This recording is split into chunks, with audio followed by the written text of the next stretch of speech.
ఏకగ్రీవంగా ఎన్నిక కావడం జరిగింది. ఇక్కడ గోదావరి ఖనిలో అసలు జనగామ అనే గ్రామం అనేది ఉండేది.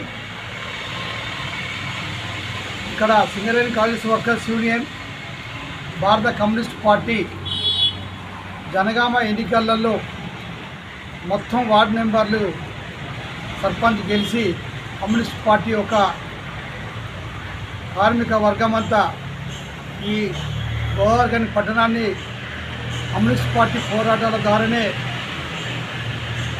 ఈ ప్రాంతంలో బొగ్గుబావులు రావడం, కార్మిక వర్గమంతా ఏఐపిసిగా తల్లి సంఘంలో ఉండి పోరాటాల ద్వారానే ఇలా గోదావరి పట్టణాన్ని నెలకొల్పిన చరిత్ర భారత communist party Singareni college workers union.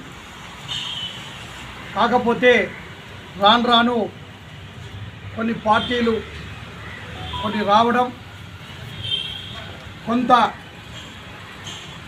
Communist పార్టీలు విడిపోవడం, గోదావరి ఖనిలో ఎర్ర జెండాలు విడిపోవడం వలన ఈరోజు కొంచెం ఆర్గనైజేషన్ అయింది.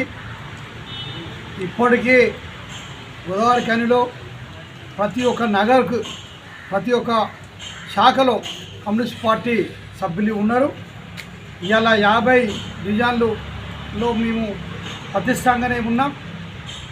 కాకపోతే కొంత ఈ మధ్యన తెలంగాణ సెంటిమెంట్ చేయబట్టి కొంత ఆర్గనైజేషన్ కుట్టుపడ్డది వాస్తవం. కానీ కమ్యూనిస్ట్ పార్టీ ఆర్గనైజేషన్ ఏం కుట్టుపడలే. ఇప్పటికీ సింగరేణి కాలేజ్ వర్కర్స్ యూనియన్ ఇక్కడ గుర్తింపు సంఘంగా ఉంది. అట్లనే రాబోయే ఎలక్షన్స్లలో ఖచ్చితంగా కౌన్సిలర్ను నిలబెడతాం, కార్పొరేటర్లను ఖచ్చితంగా కమ్యూనిస్ట్ పార్టీ యొక్క మున్సిపల్లో చూపిస్తాం.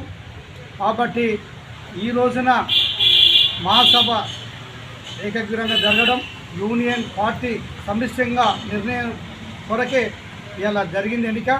కాబట్టి రేపు యూనియన్ పార్టీ ఖచ్చితంగా కలిసి పోరాటాలకైనా దేనికైనా ఇప్పటికైనా ముందుంటాం.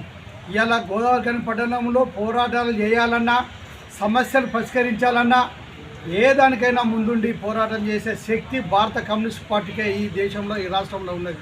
ఈ గోదావరి ఖనిలో కూడా ప్రతి ఒక్క నగరంలో అభివృద్ధి చేసిందంటే ఇలా భారత communist party Singareni college workers union.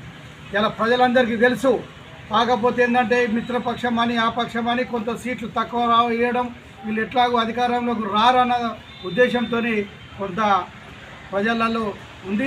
దాన్ని పోగొట్టడానికి నాయకత్వం అంత సిద్ధంగా ఉన్నది.